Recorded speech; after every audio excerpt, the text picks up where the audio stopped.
Hello, hello, comment ça va? J'espère que tu vas bien. J'espère que le sabbat a été un sabbat béni avec des moments de fraternité avec les frères et sœurs de l'Église. J'espère aussi que ça s'est bien passé au niveau de la famille. Et voilà, le sabbat finit gentiment et nous voici pour marcher ensemble dans l'étude de la parole de Dieu. Nous sommes dans l'évangile de Marc, 4e semaine. Nous avançons vers le chapitre 4. Nous avons ici aujourd'hui devant nous une semaine avec que des paraboles. Ça va être fort intéressant. Et j'espère que voilà, ces enseignements simples et en même temps profonds de la Bible au travers des paraboles puissent vraiment être une bénédiction pour toi. Si jamais les choses vont moyennement bien, ce qui peut arriver, je t'invite tout simplement à ne pas désespérer, à garder le cap, à s'accrocher, à chercher le Seigneur dans la prière, dans un temps de paix, d'écoute, d'étude de la Bible. Ça fait toute la différence. En temps de paix, en temps de joie, en temps où tout va bien, parfois on a de la peine à sentir la présence de Dieu. Et c'est justement parfois quand ça va moins bien qu'on sent qu'il est là quand on a besoin. Parce qu'on a gardé cette relation avec lui, même quand les choses allaient bien. Donc c'est très important de malgré le calme et la paix que tu peux jouir aujourd'hui, que tu puisses effectivement passer du temps avec le Seigneur. Parce que quand ça va moins bien, on puisse rapidement reconnaître sa présence et sentir qu'il est là, qu'il est proche, sans avoir d'hésitation et de doute. Cette semaine, nous allons parler des choses simples, petites, qui vont devenir grandes. Et pour cela, je t'invite à lire tout le chapitre, l'ensemble du chapitre 4 de l'évangile de Marc. Peut-être voir ces mêmes paraboles dans d'autres évangiles pour avoir une vision générale des sujets que nous allons traiter aujourd'hui. Cette semaine, je voudrais vous parler un peu plus de ce livre, La fin de l'incertitude d'Alejandro Bullón. C'est un livre, même si le titre ne le dit pas, c'est un livre sur les prophéties. Il est divisé en plusieurs parties, je vais vous en parler plus en détail pendant la semaine, mais c'est un livre très pratique avec les prophéties qu'on connaît pas mal, mais surtout il va traiter d'autres prophéties qu'on connaît moins, et c'est un livre pas mal illustré avec beaucoup d'informations historiques, donc ça vaut vraiment la peine, et c'est un livre assez récent, c'est pas un livre qui va parler des prophéties et des événements qui sont lointains dans l'histoire. Il a été écrit post-Covid, donc c'est un livre tout récent. Je vais vous en parler davantage pendant la semaine. Donc sans hésiter, nous allons donc parler un petit peu de cette leçon de sabbat.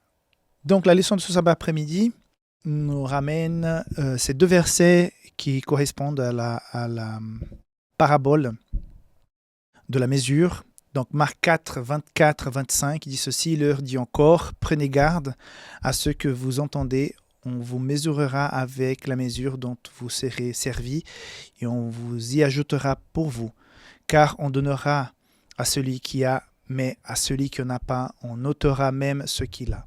Donc on va voir plus en détail cette prophétie dans la semaine, puisqu'il y aura un moment où nous allons parler spécifiquement de cette parabole. Je crois que j'ai dit prophétie, mais c'est parabole. Donc, plus ou moins, ce que nous introduit avec ce verset, c'est qu'il faut être généreux pour qu'on puisse récolter. En général, l'idée centrale, c'est ça, mais on va voir plus en détail quand on va traiter cette parabole. Mais avec cette introduction, avec ces versets à mémoriser, je voudrais juste dire que l'ensemble de paraboles que nous allons voir cette semaine, donc la parabole du semeur, la parabole de la graine de moutarde de Sénévé, et la parabole de la graine qui grandit, de la balance. Toutes ces paraboles, à mon sens, j'essaie de réfléchir et dire mais quel est le point central de l'ensemble des paraboles qui sont ramenées dans ce chapitre 4 de Marc. Et là, ce que me vient à l'esprit en réfléchissant à toutes ces paraboles, c'est que la puissance de la transformation on va dire ça, la puissance de la transformation de la personne, même celle qui est, entre guillemets, toute petite, ou qui n'a pas beaucoup de connaissances, ou qui est, on va dire, très loin dans la connaissance de Dieu, peut devenir, peut grandir, peut évoluer grâce à la présence du Saint-Esprit dans sa vie. Donc, quand je prends la parabole du semeur qu'on va voir plus en détail demain, on voit ces semences qui sont la parole de Dieu, et on voit la quatrième qui est celle qui va tomber sur le sol qui est bon, qui est fertile, qui va grandir, qui va produire d'autres graines, qui va se multiplier. Il y a aussi la parabole de cette lumière qui est mise au centre de la maison. Donc cette petite lumière dans un lampadaire qui va éclairer une grande pièce. Donc cette petite graine qui est la moutarde, qui va devenir presque un arbre de 3 mètres, où les oiseaux vont pouvoir même s'y reposer. Donc des choses simples, petites, des choses voilà, qui sont au regard de la société, des gens, qui n'ont pas d'importance. Et je pense à toi, je pense à moi, parfois on se sent sans importance, sans relief, comme si on apportait, on faisait pas des grands changements là où on peut se rendre. Et cette pensée, elle n'est pas une pensée qui vient de la part de Dieu, parce que nous sommes uniques. Il n'y a personne qui soit comme toi. Il n'y a personne qui soit comme moi. Tu as reçu des dons, tu as une expérience, tu as une façon de penser, de faire, d'agir, des dons, des talents qui sont, entre guillemets, uniques chez toi. Quand tu mets ça avec le contexte, la culture, ça fait de nous des personnes uniques. Et nous avons en nous cette potentialité, cet pouvoir en devenir qui est une puissance. Quand le Saint-Esprit, quand il y a une confiance en Dieu, une confiance en soi, un envie de se battre, de lutter, de travailler, d'étudier, de grandir, d'apprendre, parfois, ces personnes, on va dire, mais toutes simples, toutes petites, deviennent des grandes personnes, des personnes qui vont générer un changement de cap, un impact. On est émerveillé, on est troublé, on est touché quand de rien, il y a une personne qu'on ne connaissait pas, qu'on n'a jamais entendu parler, ou qu'on connaissait, mais qu'on disait, cette personne, une personne banale, comme tout le monde. Et tout à coup, cette personne se révèle ayant un don, une force, une capacité, une formation qui change le cap, qui change la donne. Donc, peut-être aujourd'hui, je m'adresse à quelqu'un qui se sent tout petit, qui ne se sent pas très important, qui ne se sent pas capable. Et là, ce que la semaine va nous apporter avec cette parabole, c'est que tout dépend de la manière comment on va accueillir la puissance du Saint-Esprit dans notre vie. Si on va lui permettre vraiment de changer notre mentalité, notre pensée, comme nous recommande Paul dans Romains 2, de changer cette façon parfois de nous voir, d'imaginer que nous pouvons changer la donne, que nous pouvons apporter, que nous avons aussi notre participation dans la prédication de l'Évangile, mais aussi dans cette vie, dans notre famille, dans notre travail, dans notre école. Nous pouvons faire la différence quand nous laissons imbiber de cette envie, de ce courage, de cette foi, de se dire non, j'ai ma graine à apporter, j'ai mon mot à dire, je peux participer, mais pas parce que tu as des droits innés, nous avons tous des droits bien sûr, mais c'est pas parce que les autres vont te pousser ou vont te outorguer, te donner ce que tu recherches parce que ça doit tomber du ciel. Non, je parle d'un changement, de quelque chose que tu peux faire parce que tu as travaillé, tu as étudié, tu as eu la foi, du courage, de l'envie, de l'entrain de se battre.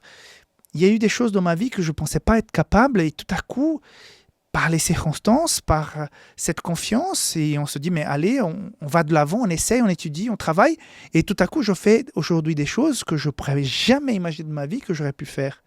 Mais voilà, Dieu travaille avec nous.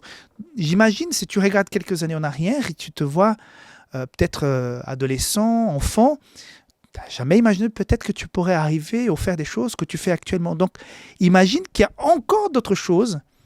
Essaye de te voir encore comme si tu étais un enfant et que peut-être il y a des choses que tu penses impossible à atteindre, impossible à gravir, mais que tu peux le faire. Parce que tout simplement, il te manque ce courage, cette confiance d'aller de l'avant. Peut-être, je parle à quelqu'un qui a déjà un certain âge, il pense que revenir aux études, faire un diplôme, c'est fini, c'est bof, c'est fini pour moi, mon âge est passé, mais peut-être pas. Peut-être tu as encore plusieurs années devant toi, et je dis souvent à des gens qui sont autour de moi, de toute façon, les années vont passer. De toute façon, le temps va s'écouler. Et si tu décides aujourd'hui de faire, j'en sais rien, une formation, des études, dans 2-3 ans, tu auras ton diplôme. Et si tu ne commences pas aujourd'hui, dans 2-3 ans, tu n'auras pas ton diplôme. Et le temps aura passé. Il t'aurait pu faire, mais tu pensais ne pas pouvoir le faire. Et finalement, le temps est passé et tu as loupé le truc. Donc, voilà, peut-être il y a des choses que tu peux encore faire. Tu sens que voilà, il y a quelque chose qui te pousse et en même temps, il y a cette pensée négative qui vient, non, je ne peux pas faire, et non, je ne suis pas apte, c'est trop difficile, c'est trop cher, c'est trop je ne sais pas quoi. Tandis que quand je regarde ces paraboles de Matthieu 4, je dis, mais Jésus est en train de nous dire, mais franchement, vous avez en vous, avec le Saint-Esprit, une puissance que vous permettra de grandir, d'aller de l'avant, de vous émanciper peut-être de la petitesse qui est vraiment là, figée dans votre tête. Non, mais regardez-vous dans le miroir et dites, mais je suis capable, je le peux. Si c'est honnête, si c'est droit, si c'est pour le bien de ta personne, de ta famille, des semblables, de ton église, de la mission, pourquoi pas?